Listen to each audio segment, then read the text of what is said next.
हरे, हरे राम राम राम हरे हरे। हरे Krishna everybody. हमारी संख्या कम क्यों होती जा रही है? कहाँ है हमारे सारे स्टूडेंट्स?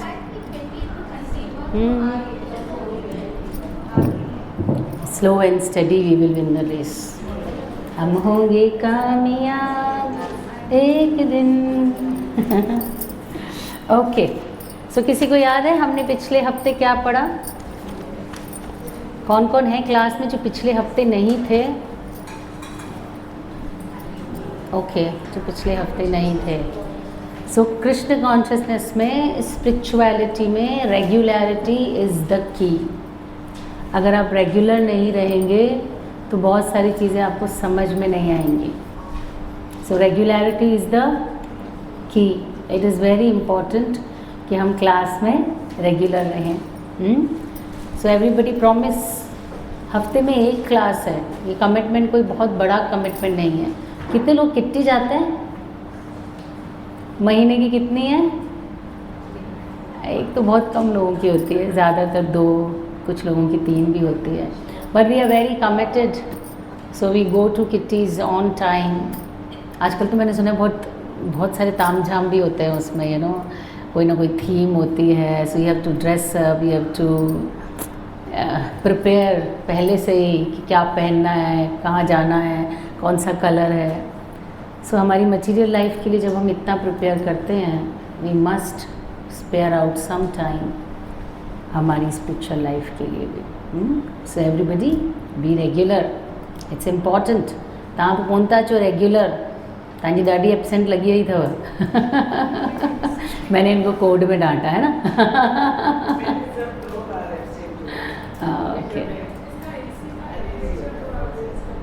एसी को थोड़ा सा कम कर सकते हैं क्योंकि ज़्यादा होता है तो सीधा लगता है। ओके, सो हमने पिछले हफ्ते क्या पढ़ा? हाँ, उनको थोड़ा सा क्या पढ़ा हमने पिछले हफ्ते? ओके, गुरु कब बनाना चाहिए, किसको बनाना चाहिए और किस परिस्थिति में हम गुरु का त्याग कर सकते हैं। Very nice. और यस,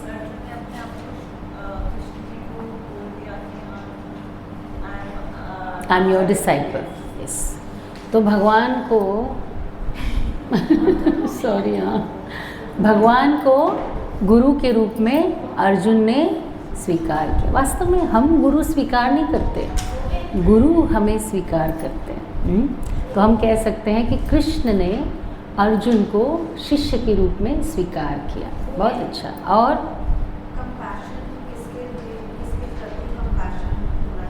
बहुत अच्छा, वेरी नाइस। तो भगवान को अर्जुन ने 5 कारण दिए थे, मैं युद्ध नहीं करूँगा। उसमें से पहला कारण क्या था? कंपैशन। कंपैशन फॉर, हाँ, मेरे अपनों के लिए, और जो मेरे अपने नहीं हैं उनके लिए भी उसके हृदय में करुणा है। और भगवान ने उसके इस रीज़न का तो सर ही काट दिया। क्या बोला? कंपैशन किसके लिए? तुम किसके लिए कंपैशन कर रहे हो अर्जुन? शरीरों के लिए जिन्हें हम बचा नहीं सकते। और कंपैशन किसके लिए होना चाहिए? आत्मा के लिए। और भगवान ने बहुत सुंदर से अर्जुन से कहा कि तुम्हें शोक नहीं करना चाहिए, क्योंकि जो जीवित है, जो मारा नहीं जा सकता, उसके लिए शोक करने की क्या आवश्यकता।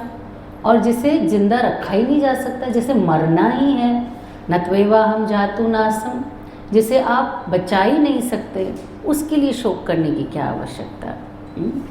और 11 से 30 श्लोकाज में भगवान आत्मा के विषय में अर्जुन को जानकारी देते हैं। आप में से कितने लोगों ने पढ़ा? Nice, 11 to 30। आत्मा के विषय में भगवान अर्जुन को जानकारी देते हैं कि आत्मा कैसा होता है, कैसा दिखता है। आप में से किसने किसने आत्मा को देखा है? कौन से माइक्रोस्कोप में देख सकते हैं? क्योंकि उसका साइज़ कितना छोटा है कि अणु के अंदर भी आत्मा है। The smallest particle which is called atom, atom के अंदर, एटम की साइज के भी, एक एटम के ऊपर हजारों बैठ सकें, इतनी छोटी साइज के बैक्टीरिया होते हैं, उसके अंदर भी आत्मा है। इसका मतलब उसका साइज कितना छोटा है। And what is the size of the soul?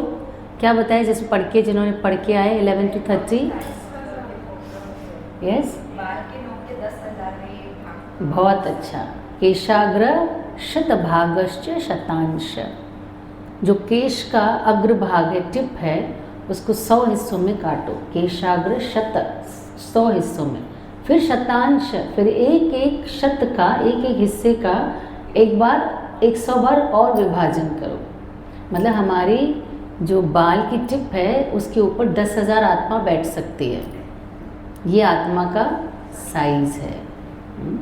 और आत्मा की विशेषता हमने पिछली बार पढ़ी, क्या थी? कोई काट नहीं सकता, कोई मार नहीं सकता, जला नहीं सकता, भिगो नहीं सकता, सुखा भी नहीं सकता। और 4 विशेषताएं थी राधिका। अजो नित्य शाश्वतम अयम पुराणो, ये 4 विशेषताएं, वेरी नाइस, 4 विशेषताएं आत्मा की बताई गई। तो इस तरह से भगवान अर्जुन को समझाते हैं कि वास्तव में तुम्हारा कंपैशन का फीलिंग इज़ नॉट रॉन्ग। हृदय में करुणा होना ये गलत नहीं है, पर करुणा किसके लिए हो ये जानना आवश्यक है। अगर बच्चा बहुत बदमाशी करे तो हम कहते हैं ना, बच्चे को सर पे चढ़ा रखा है। पैम्पर इतना नहीं करना चाहिए कि बच्चा स्पॉइल हो जाए।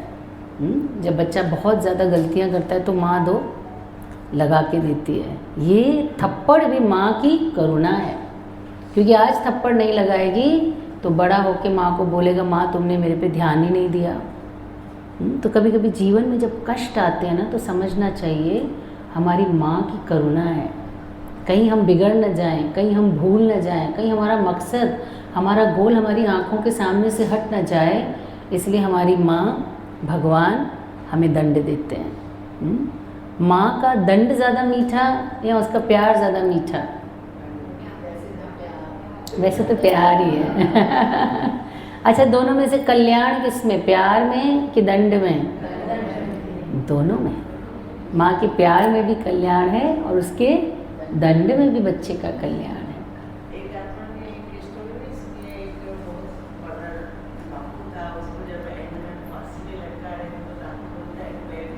माँ से मिलना चाहता हूँ।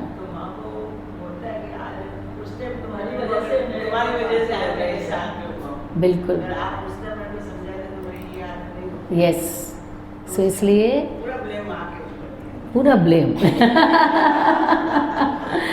तो इसीलिए अगर हमारे जीवन में, हाँ, क्योंकि माँ का दंड और माँ का प्यार दोनों में बच्चे का कल्याण है। इसीलिए भगवान भी जब हमारे जीवन में कष्ट देते हैं तो हमें समझना चाहिए कि ये माँ है जो हमारे जीवन में दंड दे रही है, ताकि हम कुछ सीख सकें, कुछ सुधर सकें, हम स्पॉइल नहीं हो जाएं। इसीलिए हमारे जीवन में इस तरह का भगवान के द्वारा आयोजित है वास्तव में। तो हमें भी ये चीज़ समझनी चाहिए। Okay, very nice. जल्दी जल्दी से हम, या यस यस, सो हम जल्दी जल्दी से हरे कृष्णा, तितिक्षा, राइट, मुझे नाम याद करने में थोड़ा टाइम लगता है। सो हमने फर्स्ट चैप्टर पढ़ा। फर्स्ट चैप्टर में कितने श्लोकास हैं? 146। चैप्टर 1 में 46। उसका एक नाम क्या है? फर्स्ट नाम हाथ ऊपर उठा के कौन बताएगा मुझे? यस, ओके, ललिता माता जी। ये दूसरा नाम है, अर्जुन विषाद योग। पहला नाम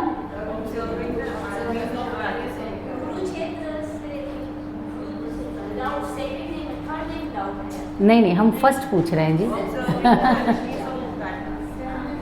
observing the armies in the battle field of Kurukshetra.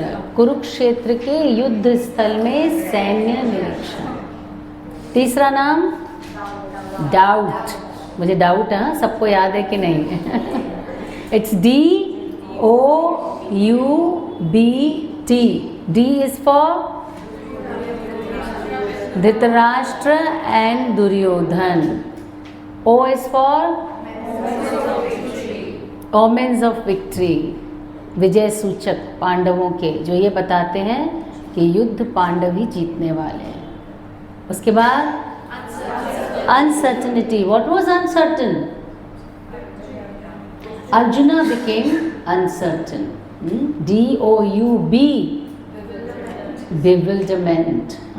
Arjun, उसकी जो अनसर्टेनिटी थी वो क्लियर हो गई. अब वो क्लियर bewilderment में है कि मुझे तो युद्ध करने में कुछ अच्छा नहीं दिख रहा. And then T is for turning point. Arjun ने अपना धनुष रखा और बोल दिया मैं तो युद्ध नहीं करूँगा. And he gave 5 reasons. 1, पहला कंपैशन, दूसरा नो एंजॉयमेंट, तीसरा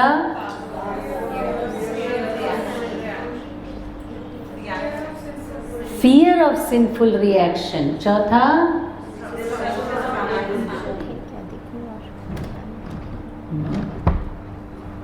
ना, एंड पांचवा इनडिसिशन. आई होप जो भी लोग आज आए हैं उनको हमने फास्ट कर लिया चैप्टर 1 ताकि किसी को नहीं समझ में आया हो तो. सो दिस इज़ हाउ अर्जुन ने 5 कारण दिए युद्ध नहीं करने के. अपना धनुष साइड में रखा और नीचे बैठ गया, मैं तो युद्ध नहीं करूँगा. And then Krishna gives the answers in the second chapter. दूसरे अध्याय में कितने श्लोकास हैं? 272. जब भी हम पूछेंगे ऐसे ही बोलना है 272, ताकि हमें याद हो जाए 2 में 72 है. पहला नाम गीता का सार, दूसरा नाम सांख्य योग, तीसरा नाम GITA Gita. G is for who becomes guru? Krishna. किसके गुरु? अर्जुन की गुरु. I is for identity. किसकी आइडेंटिटी? हमारी आइडेंटिटी एज सोल. हम शरीर नहीं, हम आत्मा हैं. प्रभुपाद ने एक बहुत अच्छा एग्जाम्पल दिया, कौन सुनाएगा? कुर्ते का, डूबते हुए आदमी का. किसी को याद है?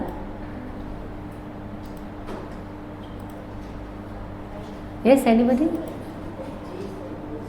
याद है? बताइए.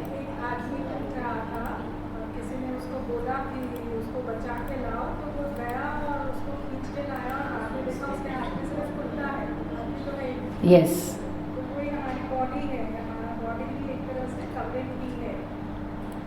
यस. हाँ, भगवान ने कहा 2.2 में आज हम पढ़ेंगे इसको. भगवान ने एज इट इज़ बोला है कि ये जो शरीर है वो कुर्ते के समान है, वास्तव में आत्मा का वस्त्र है ये जो शरीर है. तो भगवान अर्जुन से कहते हैं कि आत्मा के लिए कंपैशन करो, शरीर के लिए नहीं. अगर कुर्ता बचा के ले आए कंपैशन में तो किसी काम का नहीं. किसको बचाना था? व्यक्ति को. और व्यक्ति को बचाने के प्रयास में यदि कुर्ता फट जाता तो कोई प्रॉब्लम नहीं. हाँ, हम देखते हैं कभी किसी का एक्सीडेंट हो जाए बाइक से और यहाँ थाई में उसको बहुत तेज़ लगी है, चिपक गया है सब कुछ, मिट्टी, खून निकल रहा है, तो डॉक्टर उस जीन्स को नहीं उतारता है. डॉक्टर क्या करता है? जीन्स को काट देता है. आदमी तो अरे 3000 की जीन्स है, कल ही खरीदी थी, क्या कर रहे हो आप, मेरी जीन्स को काट रहे हो? हाँ, क्योंकि तुम्हारी टांग को बचाना ज़रूरी है. वो भले ही कितना भी चिल्लाता रहे, कुछ फ़र्क नहीं पड़ता डॉक्टर को. वो उसकी जीन्स काट देता है, उसके घाव को साफ़ करके उस पर प्लास्टर लगा देते. बोलते अब तुम्हें चाहिए तो जीन्स उतार सकते हो. वो बात अलग है कि आजकल तो वो वाली भी काम ही आ जाएगी, रग्स. हाँ, लेकिन डॉक्टर परवाह नहीं करता कि उसकी जीन्स को काटना पड़ेगा. ऐसे ही भगवान भी हमारे शरीरों को नहीं देखते, हमारी आत्मा को देखते हैं, हमारे आत्मा के कल्याण को देखते हैं. सो हमने GI 2 एक्रोनिम्स कर लिए वर्स 30 से. आज हम वर्स 31 पढ़ेंगे. 231. किसी को अब तक कुछ समझ में नहीं आया हो तो हम थोड़ा सा डिस्कस कर सकते हैं. एनीबडी? देखो, भगवत गीता समझने में थोड़ी सी कठिन है. लेकिन उसको सरल किया जा सकता है। पता है कैसे सरल कर सकते हैं उसको समझना?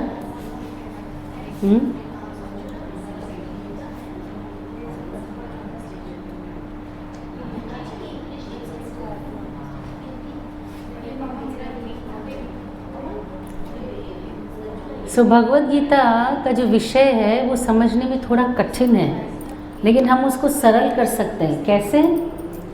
यदि हम अपनी आध्यात्मिकता को बढ़ाते हैं ना, तो आध्यात्मिक विषय जल्दी समझ में आते हैं। जैसे भौतिक विषयों को समझने के लिए बुद्धि चाहिए, है ना। कुछ बच्चे होते हैं एग्ज़ाम से 3 दिन पहले पढ़ते हैं, फिर भी टॉप करते हैं। कुछ बच्चे बेचारे साल भर घिसते रहते हैं खुद को, फिर भी बड़ी मुश्किल से पास हो पाते हैं, क्योंकि बुद्धि का फ़र्क है। तो भौतिक विषय समझने के लिए बुद्धि चाहिए, आध्यात्मिक विषय समझने के लिए क्या चाहिए? भक्ति और संग चाहिए, और भगवान की शरण चाहिए, भगवान की कृपा, गुरु चाहिए। वैसे सब सवालों के जवाब सारे सही हैं। चैंटिंग चाहिए, सब सही है, लेकिन इन सबको अगर मिला देंगे ना, तो आध्यात्मिक विषयों को समझने के लिए प्योरिटी चाहिए। You need purity of the heart, तभी हम आध्यात्मिक विषयों को आसानी से समझ सकते हैं। और प्योरिटी ऑफ द हार्ट कैसे आएगी? भक्ति से आएगी, चैंटिंग से आएगी, कृपा से आएगी, हाँ, गुरु की कृपा से आएगी। सो ये सारी चीज़ें सही हैं, but we need purity of the heart to understand Bhagavad Gita. And for that you can start chanting some rounds. अगर हम कुछ माला का जप शुरू करें तो भगवद गीता को ज़्यादा आसानी से समझ सकते हैं, क्योंकि भगवद गीता बुद्धि का विषय नहीं है। You have to understand that, ये बुद्धि का विषय नहीं है। तो अगर आपको लगता है कि भगवद गीता समझने में कठिनाई है, then chant some rounds every day. It will increase your piety and you will be able to understand Bhagavad Gita. So अब भगवान अर्जुन को उसके दूसरे प्रश्न का उत्तर दे रहे हैं। दूसरा रीज़न क्या था? No enjoyment. अरे भाई, ये सारे लोग जो यहाँ खड़े हैं, ये सारे के सारे मारे जाएंगे, तो हमारे जीवन में क्या रह जाएगा? किसके लिए हम वास्तव में एंजॉय करेंगे? किसके साथ हम जीवन के सुख को भोगेंगे? और अर्जुन का तीसरा जो प्रश्न था, जो रीज़न था, वो था sinful reaction, fear of sinful reactions. क्योंकि मैं इस तरह से पाप करूँगा तो इसका पूरा का पूरा फल मुझे भोगना पड़ेगा। तो भगवान इन दोनों का उत्तर अर्जुन को दे रहे हैं इन आगे के 2 से 3 प्रश्नों में। आइए हम इसको पढ़ते हैं। 31 श्लोका नंबर 31, इसका ट्रांसलेशन पढ़ेंगे। बिना आप पढ़ेंगे या सिर्फ ट्रांसलेशन? क्षत्रिय होने के नाते अपने विशिष्ट धर्म का विचार करते हुए तुम्हें जानना चाहिए कि धर्म के लिए युद्ध करने से बढ़कर तुम्हारे लिए अन्य कोई कार्य नहीं है, अतः तुम्हें संकोच करने की कोई आवश्यकता नहीं है। तो भगवान अर्जुन के जो क्षत्रिय भाव है, जो उसका विशिष्ट धर्म है, जो उसकी ड्यूटी है, उसको जगाने की कोशिश कर रहे हैं। जैसे कोई बच्चा बोले कि पेशेंट आया है, नया बच्चा डॉक्टर बना है। अर्जुन तो हालांकि नया क्षत्रिय नहीं है, ही इज़ वेरी वेलोरियस, बहुत ही विशेष क्षत्रिय है अर्जुन। तो बहुत ही वेलोरियस है, बहुत ही बोल्ड है, बहुत ही कॉन्फिडेंट है। अगर कोई ऐसा कोई कॉन्फिडेंट डॉक्टर आके बोले कि इतना खून निकल रहा है, मैं इसको कैसे I can not do that, मैं इसका ऑपरेशन कैसे करूँ, उसको दर्द होएगा ऑपरेशन, मुझे नहीं करना इसका ऑपरेशन। अरे तुम डॉक्टर हो, तुम्हें खून से क्यों डर लग रहा है? तुम्हें किसी के ज़ख्मों को सिलने से कैसे डर लग सकता है? तुम अपनी ड्यूटी भूल गए हो, तुम डॉक्टर हो, तुम्हें इसको ऑपरेट करना ही है। तो भगवान अर्जुन को अपने क्षत्रिय धर्म की याद दिलाते हुए कहते हैं कि अर्जुन, तुम्हें किस बात का संकोच है? अरे तुम तो क्षत्रिय हो, तुम्हारा तो धर्म है वास्तव में युद्ध करना। और इसके परपोट में हम देखेंगे लास्ट पैराग्राफ, इसको हम पढ़ेंगे। लास्ट पैराग्राफ पे आइए। प्रभुपाद लिखते हैं, स्वधर्म 2 प्रकार का होता है, मतलब हर व्यक्ति के 2 स्वधर्म हैं। स्वधर्म मतलब सेल्फ ड्यूटी। सेल्फ ड्यूटी हम कहते हैं ना, ये तो मेरी ड्यूटी है। मैंने पिछली बार भी कहा, जैसे हमारी आईडी बदलती है, हमारी ड्यूटी बदल जाती है। बेटी से जब कोई लड़की बहू बनती है तो उसकी आईडी बदल गई, आईडी बदलते ही ड्यूटी बदल जाती है। तो भगवान कहते हैं, प्रभुपाद लिख रहे हैं इसमें, स्वधर्म 2 प्रकार का होता है। क्यों 2 प्रकार का? क्योंकि हम 2 चीज़ों से मिलके बने हैं। कौन कौन सी 2 चीज़ें? Body and soul. कहते हैं ना कि कोई व्यक्ति जब मर जाता है तो कहते हैं कि अरे ये तो मेरे को छोड़ के चला गया। कहाँ चला गया? इधर ही तो पड़ा है। क्या पड़ा है? बॉडी पड़ा है। अब तक तो उसका कुछ नाम था, है ना, मुकेश, दिनेश, कुछ नाम था उसका। अब वो क्या हो गया? बॉडी हो गया। क्यों? उसमें से कुछ तो है जो निकल गया। प्रभुपाद कहते हैं ये प्रमाण है, ये प्रमाण है कि शरीर के अंदर चलाने वाली जो आत्मा थी वो चली गई। क्योंकि व्यक्ति तो अभी भी यहीं पड़ा है, लेकिन हम बोल रहे हैं अरे चला गया, अरे चला गया। कौन चला गया? उसके शरीर से कुछ तो ऐसा था जो चला गया, जिसके जाते ही ये शरीर निर्जीव पड़ा है और किसी काम का नहीं। कोई काम की वस्तु थी जो निकल गई। तो हम 2 चीज़ों से मिलके बने हैं, एक ये शरीर और एक उसके अंदर रहने वाली आत्मा जो इस शरीर को चलाती है। आपने पढ़ा भी होगा, बहुत सुंदर 11 से 30 श्लोका, अगर आपने नहीं पढ़ा तो आज पढ़िएगा। भगवान कहते देखो आत्मा का साइज़ कितना छोटा है ना। यही आत्मा एक चींटी में भी होती है और यही आत्मा एक हाथी में भी होती है। समझो ये हमारा हॉल है, पवित्रा हॉल। इसमें अगर हम एक बहुत बड़ा हेलोजन बल्ब जला लें तो ये पूरा कमरा बहुत प्रकाशित हो जाएगा। हम बोलेंगे यह लाइट बहुत ज़्यादा है। और अगर इसी हेलोजन बम को हम छोटे से बाथरूम में जलाएं तो अंदर जाना भी मुश्किल हो जाएगा कि बहुत ज़्यादा लाइट है, इतनी लाइट की ज़रूरत नहीं है, हेलोजन बम इतनी छोटी सी जगह पे क्यों जलाया है। और वही हेलोजन बल्ब अगर किसी बहुत बड़े हॉल में हम लगाएंगे तो हमें वो कम लगेगा कि इसमें 2 और लगाने चाहिए क्योंकि लाइट इनफ नहीं है। लेकिन सेम आत्मा, छोटी सी आत्मा, केशाग्र शतभागश्च शतांश, वही चींटी में है, चींटी फट नहीं जाती है। और वही आत्मा बड़े से हाथी में है। हाथी से बड़े बड़े जीव भी हैं, लेकिन उसमें आत्मा का जो प्रकाश है चेतना के रूप में वो कम नहीं होता। हाथी को देख के लगता है कि इसमें आत्मा थोड़ी कम है क्योंकि ये तो ठीक से बराबर रोशनी नहीं है आत्मा की, चेतना का स्प्रेड थोड़ा कम है, इसलिए इसका शरीर ठीक से चल नहीं रहा। नहीं, हाथी भी मस्त होके अपने सारे काम करता है, उसी छोटी सी आत्मा से इतना बड़ा शरीर भी चलता है। जैसे कहते हैं कि वही व्यक्ति साइकिल भी चलाता है, गांव में होता है, और शहर में आता है तो उसकी ड्यूटी है ट्रक चलाना, तो वही व्यक्ति ट्रक भी चलाता है। क्योंकि ये शरीर यंत्र के समान है, यंत्र रूढ़ानि माया भगवान कहते हैं, और उसमें बैठा हुआ आत्मा ड्राइवर के समान है। तो इस तरह से शरीर और आत्मा 2 चीज़ों से हम मिलके बने हैं, इसलिए भगवान कहते हैं हमारी ड्यूटीज़ भी दोनों के लिए। जो शरीर के लिए हमारी ड्यूटी है वो हमारे जन्म, हमारे कर्म, हमारे वर्ण के अनुसार। जैसे स्त्री के रूप में हमने जन्म लिया तो हमारी ड्यूटी अलग है, और पुरुष के रूप में जन्म लिया तो ड्यूटी अलग है। बेटे की तरह अगर हम साथ में रह रहे हैं तो हमारी ड्यूटी अलग है, पिता की ड्यूटी अलग है, भाई की ड्यूटी अलग है। तो शरीर, जिस शरीर में हम हैं उस शरीर की ड्यूटीज़ वर्ण और आश्रम के अनुसार भगवान ने विभाजित की। आत्मा की ड्यूटी क्या है? यस, आत्मा की भी कुछ ड्यूटी होनी चाहिए ना। जैसे शरीर का भोजन है क्या? पिज़्ज़ा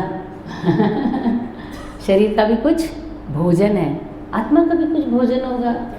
शरीर का भी कुछ एंटरटेनमेंट है, आत्मा का भी कुछ एंटरटेनमेंट होगा। शरीर का भी पार्लर है, आत्मा का भी कुछ पार्लर होगा। हम कितना समय अपने शरीर की गतिविधियों को देते हैं और कितना समय आत्मा की गतिविधियों को। समटाइम्स हमें इस चीज़ के रेशो को निकालना चाहिए। 24 घंटे हैं मेरे पास, हम क्या क्या करते हैं जो शरीर के लिए करते हैं और क्या क्या करते हैं जो हम आत्मा के लिए करते हैं। इस हफ्ते आप अपने आप को ऑब्जर्व कीजिए कि मैं कितना समय 24 घंटे में से शरीर के लिए देती हूँ, कितना समय आत्मा के लिए।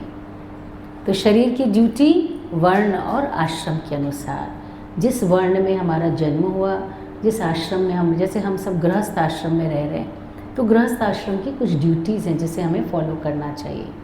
तो आत्मा की ड्यूटी क्या है? भगवान की सेवा करना। और what is the duty of soul? भक्ति करना, चैंटिंग करना, to love and to be loved by everybody is searching for this, some love. पल भर के लिए कोई हमें प्यार दे दे, झूठा ही सही। हम इतने लव डेफिशिएंट हो गए हैं ना कि हमें लगता है झूठा ही दे, पर दे यार। खाना नहीं तो खाने की पिक्चर ही सही, कुछ तो दो। We are love deficient. इतनी हमारे आत्मा में प्रेम की कमी है कि हमें लगता है कि थोड़ा सा तो कोई प्यार दे दे हमें। सो आत्मा की ड्यूटी है, इसे हम कहते हैं नवदा भक्ति। That is duty of soul. श्रवणम कीर्तनम विष्णु स्मरणम पाद सेवनम अर्चनम वंदनम दास्यम सख्यम आत्मनिवेदनम।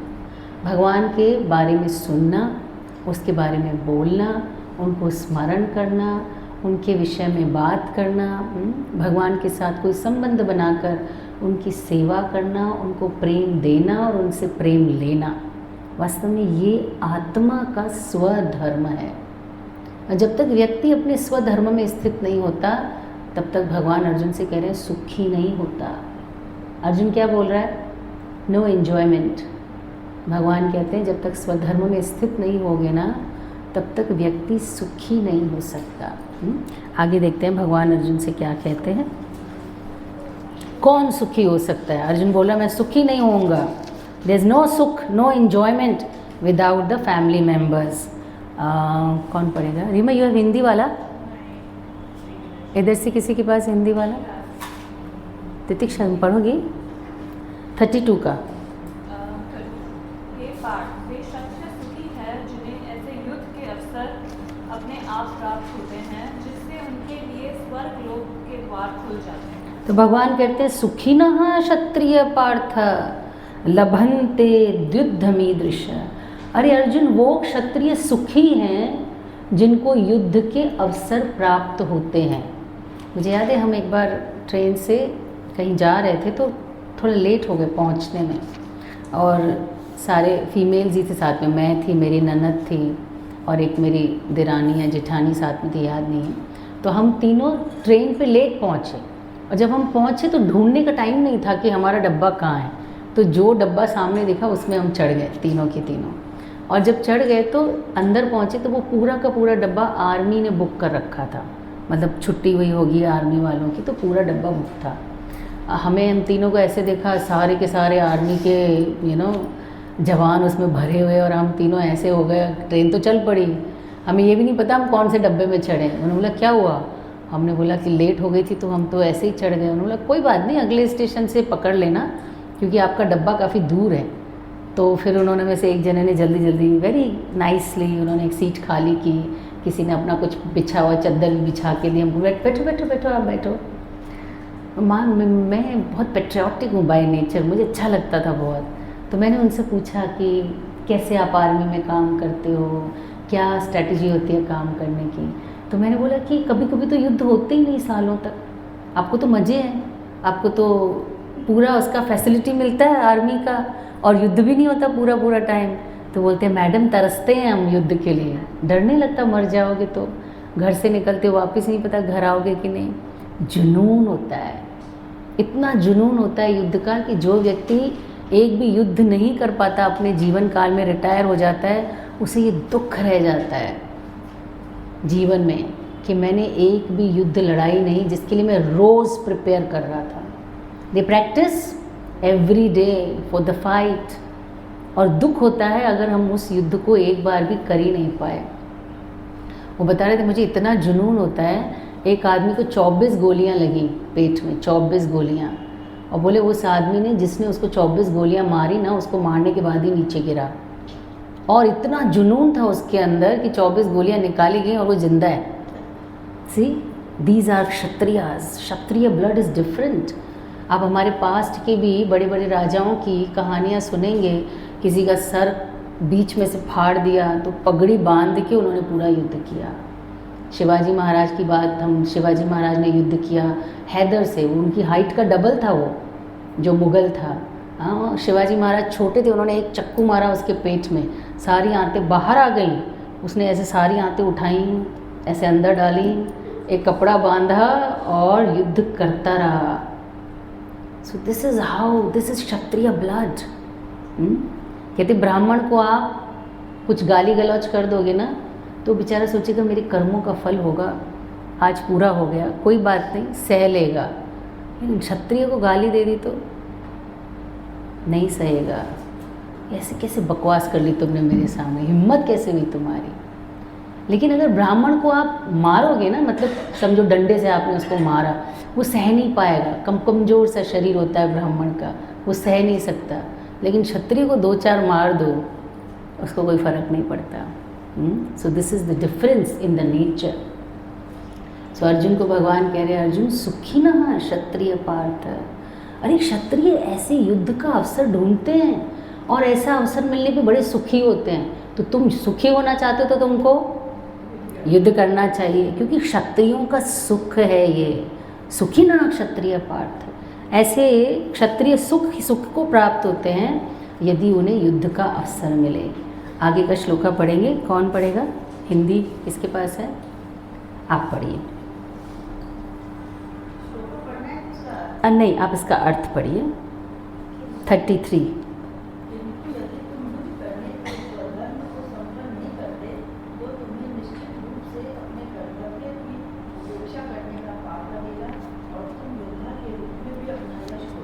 तो भगवान कह रहे हैं कि तुम्हें सुखी होना है तो तुम्हें युद्ध करना चाहिए। अर्जुन बोलता है कि नहीं, मैं युद्ध नहीं करूँगा क्योंकि पाप लगेगा। भगवान कहते हैं अच्छा, तुम युद्ध करोगे तो तुम्हें पाप लगेगा? नहीं, तुम क्षत्रिय हो, तुम युद्ध नहीं करोगे तो तुमको पाप लगेगा। अगर कोई व्यक्ति अपनी ड्यूटी पूरी ना करे तो उसे पाप लगता है, ड्यूटी पूरी करने का पाप नहीं लगता। मानो यहाँ पे कोई टेररिस्ट घूम रहा हो और हम सबको पता चले एक टेररिस्ट घूम रहा है चारों तरफ, हम में से कौन कौन बाहर निकलेगा? मैं देखूँ जरा टेररिस्ट कैसा दिखता है। हम पर्दे भी बंद कर देंगे, लाइटें भी बंद कर देंगे ताकि टेररिस्ट को लगे यहाँ तो कोई रहता ही नहीं है। लेकिन अगर कोई आर्मी ऑफिसर घर पे आया हुआ होगा छुट्टी पे, वो क्या करेगा? बोलेगा अपनी तो छुट्टी है भैया, अपने को नहीं करना युद्ध। वैसा करेगा? नहीं, वो अपनी गन उठाएगा, बाहर निकलेगा। कहाँ है टेररिस्ट? Let's chase them. अपने कनेक्शन बिठाएगा, अपने फ्रेंड्स को फ़ोन करेगा। एक पिक्चर भी आई थी, याद है, हॉलीडे? हाँ, जब वो अपने घर आया है छुट्टी मनाने के लिए, लेकिन उसे दिखता है कोई टेररिस्ट और वो अपने सारे फ्रेंड्स को फ़ोन करता है और छुट्टी में ही केस को छुट्टा कर देता है।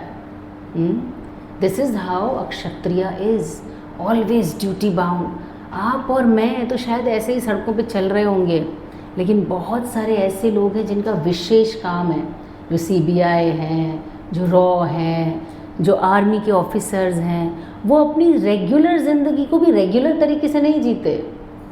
हाँ, उनके आसपास के लोग इसलिए बिल्कुल कंफर्टेबली अपनी लाइफ जी रहे हैं because they are always aware.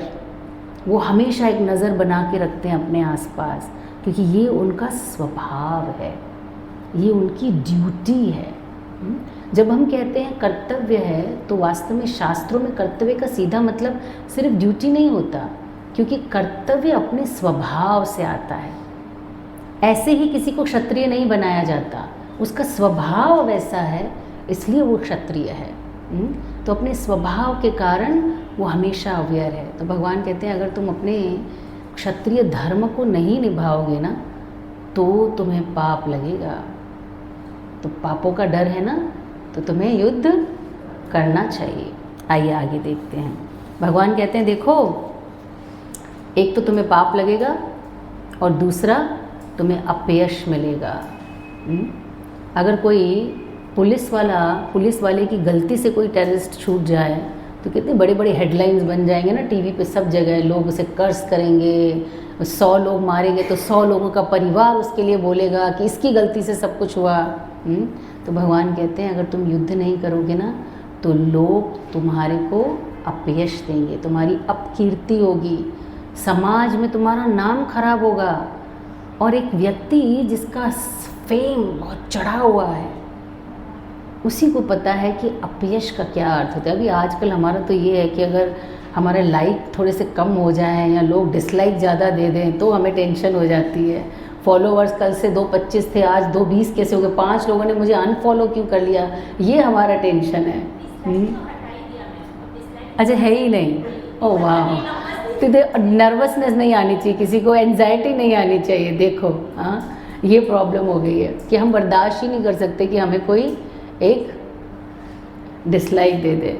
हाँ, सो दिस इज़ हाउ हम जब फेमस पर्सनैलिटीज़ जब अपना फेम खो देते हैं ना तो भगवान कहते हैं वो मृत्यु के समान होता है उस व्यक्ति के लिए। और कई लोग तो वास्तव में मृत्यु को बेहतर समझते हैं। किसी का दिवालिया निकल गया, किसी के ऊपर कोई इल्ज़ाम लग गया, कोई कलंक लग गया, किसी गलत काम में किसी का नाम आ गया, लेकिन उसका वो वास्तव में वैसा है नहीं, तो वो उस डिफेम से बचने के लिए खुद को मार देते हैं, लोग सुसाइड कर लेते हैं। तो भगवान कहते हैं अपयश तो वास्तव में मृत्यु के समान है। मेघा आपके पास हिंदी है? 34।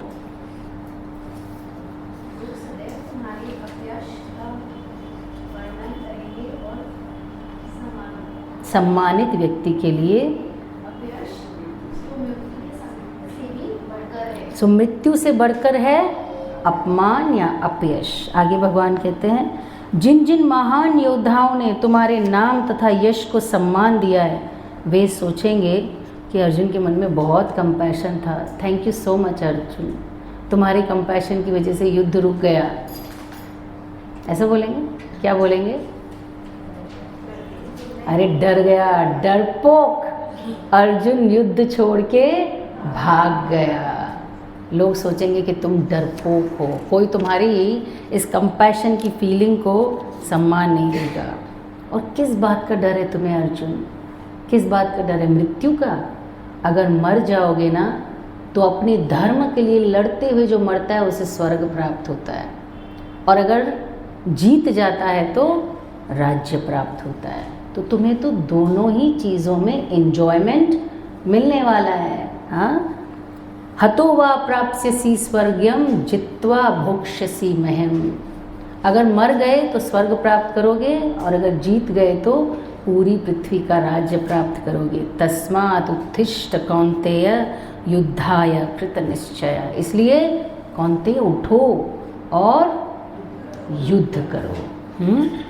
तो अर्जुन बोलता है कि प्रभु, भगवान अर्जुन से कहते हैं कि देखो अर्जुन, तुम्हें इसी बात का डर है ना कि पाप लगेगा, तो मैं तुम्हें एक ऐसा तरीका बताता हूँ जो वास्तव में कोई भी कार्य करने से तुम्हें जीवन में पाप नहीं लगेगा, फिर चाहे वो युद्ध हो चाहे जीवन का कोई भी फील्ड हो।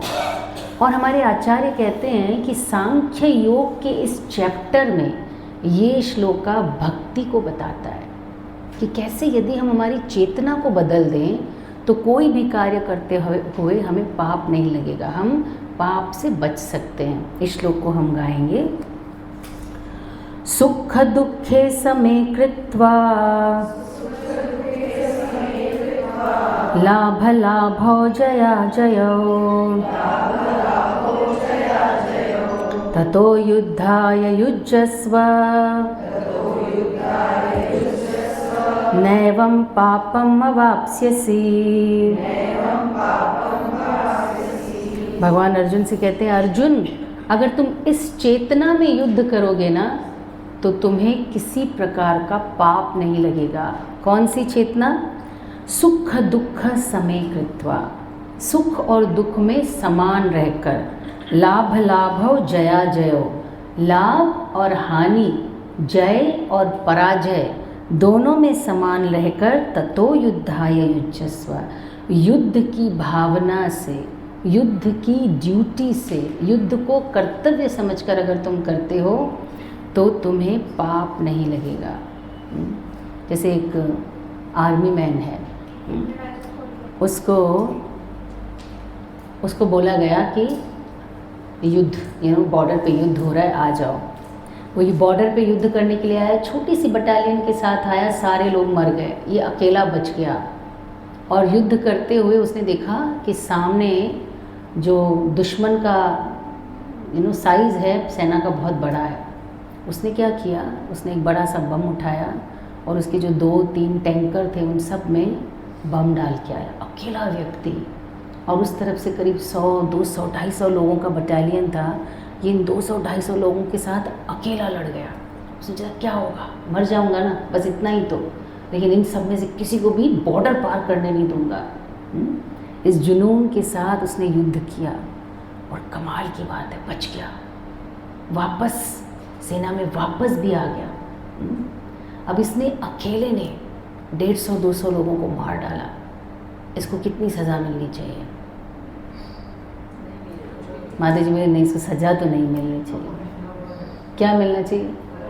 इसको अवार्ड मिलेगा, परमवीर चक्र का अवार्ड। एक अकेला बंदा 150-200 लोग, दुश्मन का इलाका, ये सबको साफ करके आ गया। उसने बोला मुझे छुट्टी चाहिए। सर ने बोला बिल्कुल तुम्हें छुट्टी मिलेगी, तुम जाओ अपने परिवार के साथ 15 दिन रेस्ट करो। तो ये जब 15 दिन अपने परिवार के पास घूमने आया गांव में, किसी के साथ इसकी तू मैं हो गई। बंदूक तो थी, गुस्सा भी आया, क्षत्रिय ब्लड था, इसने उड़ा दिया उसको। कौन सा इसको अवार्ड देना चाहिए? हाँ, ये बोल रही कोर्ट मार्शल कर दो। हाँ राधिका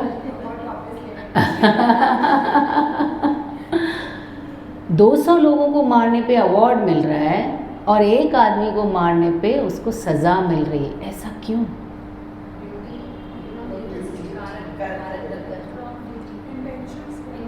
ओके, इंटेंशन उसका अच्छा था, वो आदमी खराब ही था। फिर वो तो उसकी ड्यूटी थी और अभी जस्ट आर्ग्यूमेंट में उसने उसको माना, क्योंकि वहाँ उसकी ड्यूटी थी, ये तो बिल्कुल ठीक है। यहाँ क्या प्रॉब्लम हो गई? उसका पर्सनल इशू था, that was his personal issue. उस पर्सनल इशू को सॉल्व करने के लिए वो कानून के पास जा सकता था, लेकिन उसने पर्सनल इशू को खुद ही सॉल्व कर दिया। हाँ, सो this is how same act है, लेकिन अगर चेतना अलग है तो उसका प्रभाव अलग अलग आने वाला है। तो भगवान कह रहे हैं यदि तुम जय पराजय सुख दुख लाभ हानि के भाव से ऊपर उठ के ड्यूटी समझ के अपना युद्ध करोगे ना, तो तुम्हें पाप नहीं लगेगा, इनाम मिलेगा। लेकिन अगर आप पर्सनल समझ के करोगे, ये मेरा ताऊ है, इसने तो, मैं तो इसको छोड़ूंगा नहीं, इसने मुझे बहुत कष्ट दिया है, नहीं इसको तो नहीं मारना चाहिए, तो मेरा अपना है, भले ही मेरे विरुद्ध खड़ा है। अगर इन भावों के साथ आप युद्ध करोगे तो this is your personal issue. एक शास्त्रों में एक कहानी आती है, शायद आप इससे उसको समझ पाएँ। अगर आप थोड़ा सा सेंसिटिवली इसको सुनेंगे तो शायद आप समझ पाएंगे कि किस तरह भगवान ड्यूटी बाउंड होने के लिए हमें सिखा रहे हैं। क्योंकि हमारे जीवन में भी होता है ना, किसी के प्रति हमें प्रेम होता है तो हम उसकी खराब बात को भी नकार देते हैं, और किसी से हमें गुस्सा होता है तो उसकी कोई बात हमें अच्छी लगती ही नहीं। हम अपनी ड्यूटीज़ ठीक से नहीं कर पाते क्योंकि हमारे दिल में राग और द्वेष होता है। किसी के लिए प्रेम है और किसी के लिए प्रेम नहीं है, द्वेष है, और ये हमारे डिसीजन को बहुत प्रभावित करता है। तो एक व्यक्ति था ऐसे ही, आर्मी ऑफिसर, 1 to 1 अपने दुश्मन के साथ उसका युद्ध चल रहा था, और जो एनिमी पार्टी थी उसके ऊपर बैठ के उसको मारने ही वाला था, ऐसे चाकू निकाला और ज़ोर से उसको मारने ही वाला था। तो जो एनिमी था उसने उसके मुंह पे थूका। ये स्टोरी हमारे शास्त्रों में आती है इस चीज़ को समझाने के लिए। उसने उसके मुंह पे थूक दिया। जब थूक दिया ना तो उसने अपना चक्कू फेंक दिया। यूजुअली क्या होता है, अगर कोई थूक दे तो गुस्सा ज़्यादा आता है, लगता है कि इसको एक की जगह 2 मारने चाहिए, लेकिन इसने अपना चक्कू फेंक दिया, उसको छोड़ दिया। कुछ देर तक फिर युद्ध हुआ और फिर उसके हाथ में चक्कू आया और फिर वो उसको मारने वाला था। उसने बोला तुमने पहले क्यों नहीं मारा मुझे? बोले क्योंकि तुमने मेरे मुंह पे थूक दिया ना, तो मेरे हृदय में तुम्हारे लिए बहुत पर्सनल द्वेष था।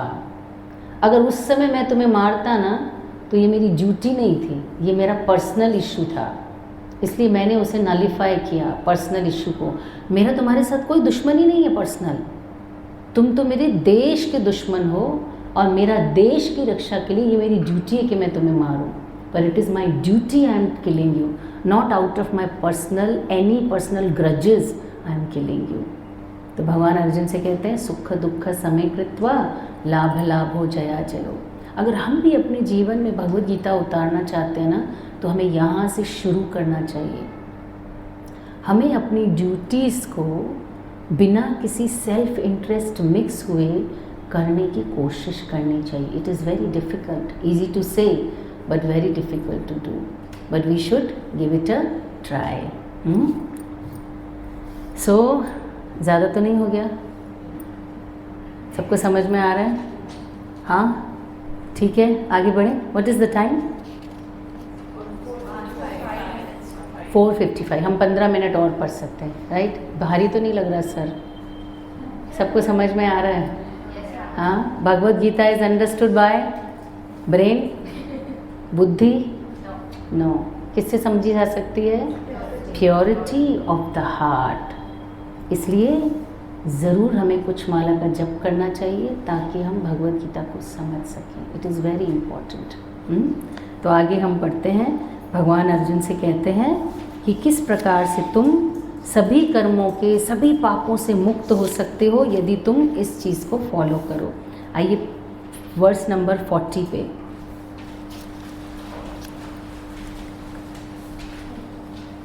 ये बहुत इम्पॉर्टेंट श्लोका है भगवद गीता का, आप चाहें तो इसे याद कर सकते हैं।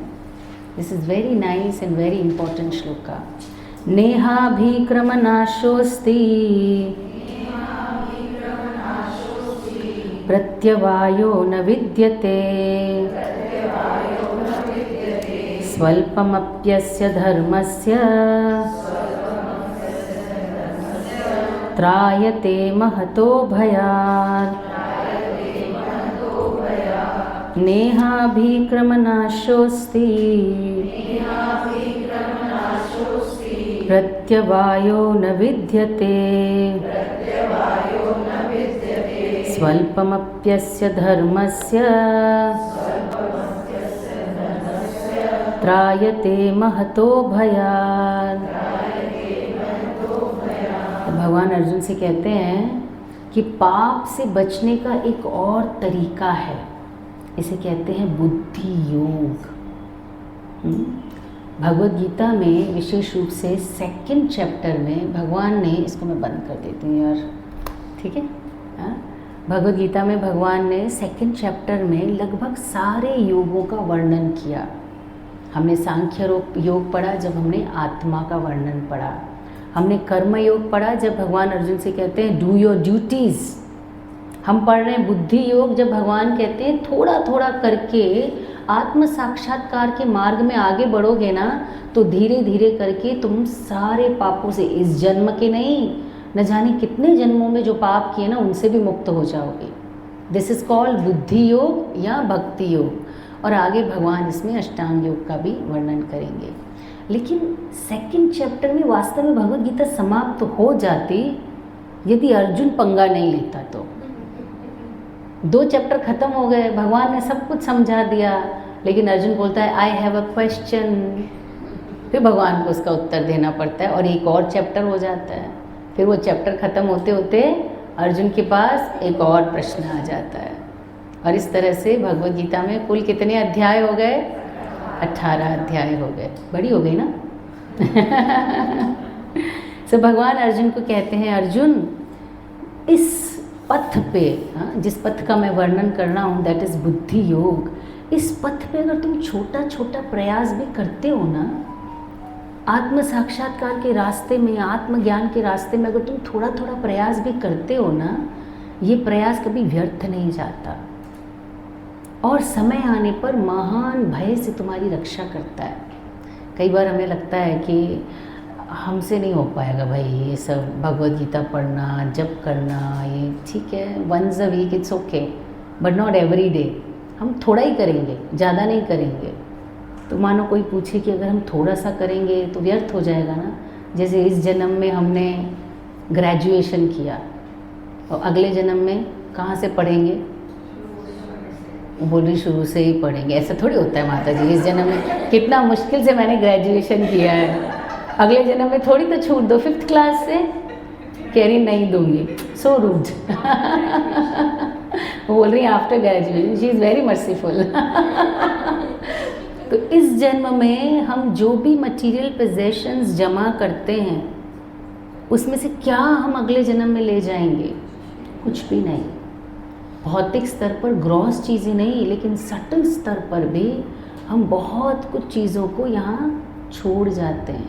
इम्प्रेशंस ज़रूर हम ले जाते हैं जो हमें अगले जन्म में हमारे संस्कारों के रूप में हमें दिखाई देता है, लेकिन पोजेशंस के रूप में हम कुछ नहीं ले जाते।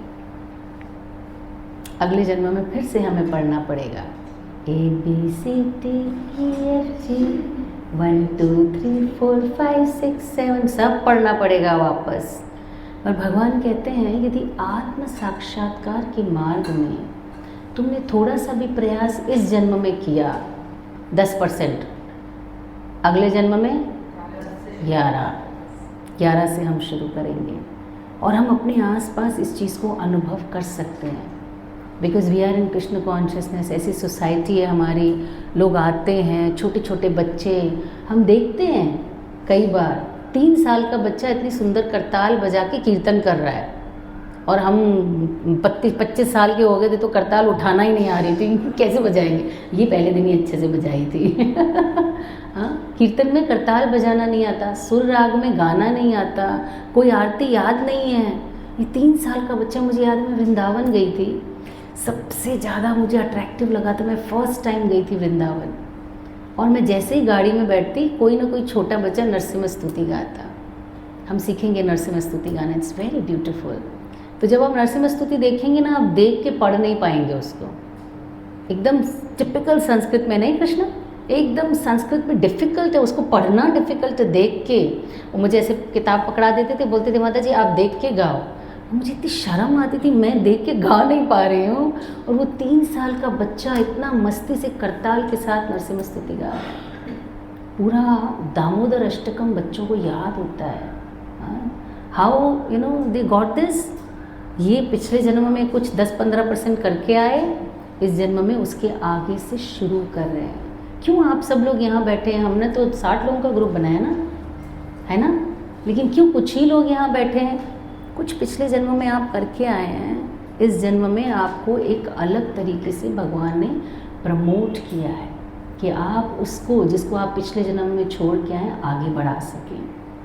सो दिस इज़ हाउ भगवान कहते हैं अर्जुन, अगर इस तरह से तुम थोड़ी थोड़ी आत्म साक्षात्कार में प्रगति करोगे ना, तो ये छोटा छोटा सा प्रयास व्यर्थ नहीं होगा, ये जमा होगा तुम्हारी इटर्नल बैंक में और तुम्हारी महान भय से रक्षा करेगा। कौन सा महान भय आपको लगता है जीवन में है? तो क्या भक्त मरता नहीं? मरते कि नहीं मरते? ये तिलकधारी सारे जीवन में रह जाएंगे सबके सब। जो हेड शेव्ड हैं, कहते हैं, कल कृष्णानंद प्रभु जी कह रहे थे, Mahaprabhu will save you and shave you. Hair style सबकी सेम है यहाँ।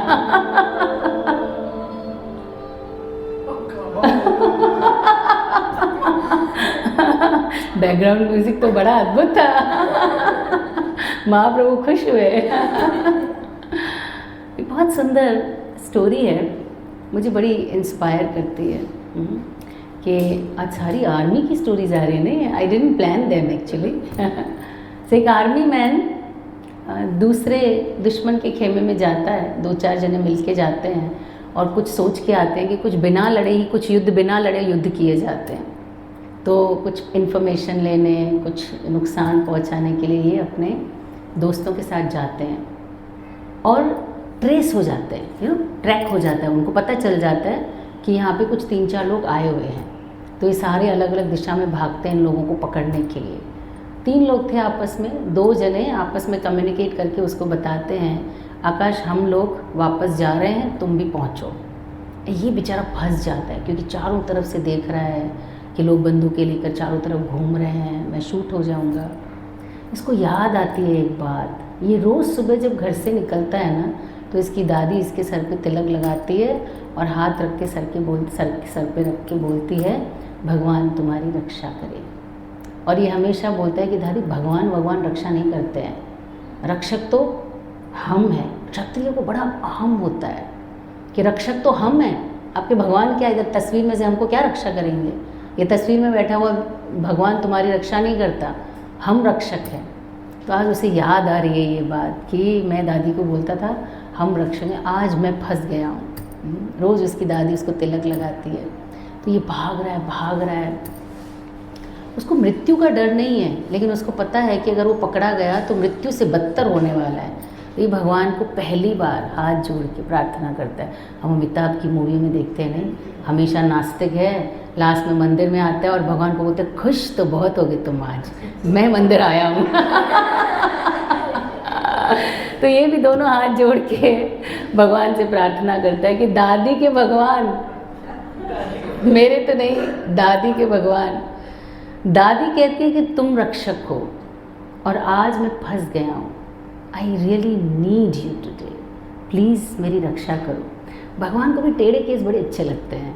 भाई सीधे साधे अच्छे भक्त लोगों को भक्त बनाया तो क्या किया, 90% को 95 पे लाया तो क्या किया। ट्यूशन तो वो है जो फेलियर को फर्स्ट लाए, तब कहेंगे ना कि भाई ये कोचिंग वाला तो एकदम झकास है, भाई मेरा बेटा तो फेल ही होने वाला था, टॉप कर लिया।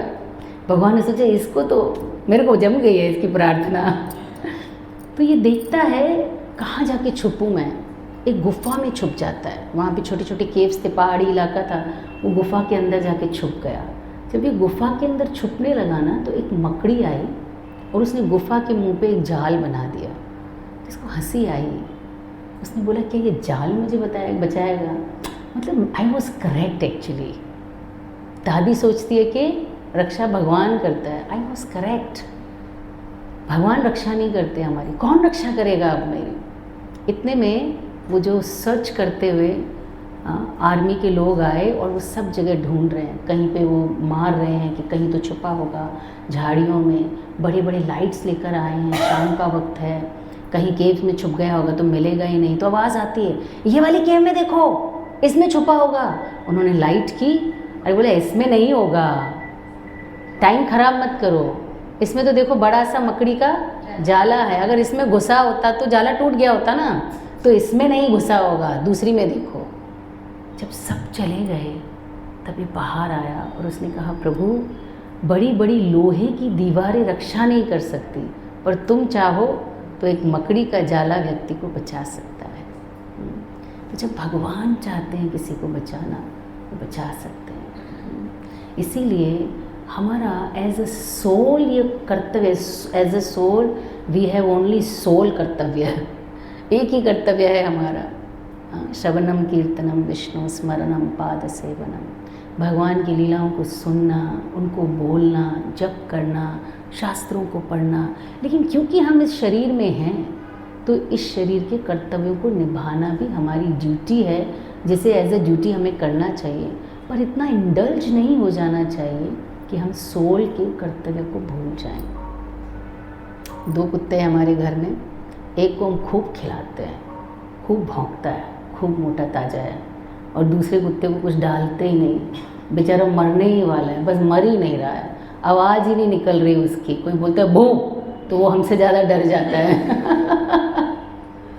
कौन से कुत्ते को ज़्यादा खिला रहे? शरीर को खूब खिला रहे हैं हम, खूब प्रेम करते हैं इसको। किसको नहीं खिला रहे? आत्मा को नहीं खिला रहे। सो इट इज़ इम्पॉर्टेंट कि हम इस चीज़ को भी समझें। भगवान कहते हैं अगर थोड़ी थोड़ी प्रगति भी करोगे तो ये तुम्हारी महान भय से रक्षा करेगी। सबसे महान भय वास्तव में मृत्यु है, जिसका हम सबको डर लगता है। हम सबको पता है ये गेम तो ओपन है, नहीं ये गेम तो ओपन है, ये मैच तो फिक्स है कि हम सबको लास्ट में मरना ही है, पर फिर भी हमें डर लगता है। कभी सोचा है कि मृत्यु से डर क्यों लगता है?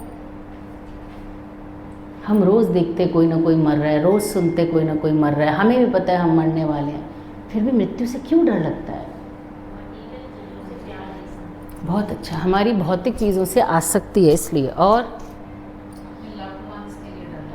हम उन्हें छोड़ना नहीं चाहते, उनसे डर लगता है। हालांकि कुछ टाइम ये लव्ड वंस रहते नहीं हैं थोड़े हम पुराने हो जाएंगे ना तो हमें समझ में आ जाएगा।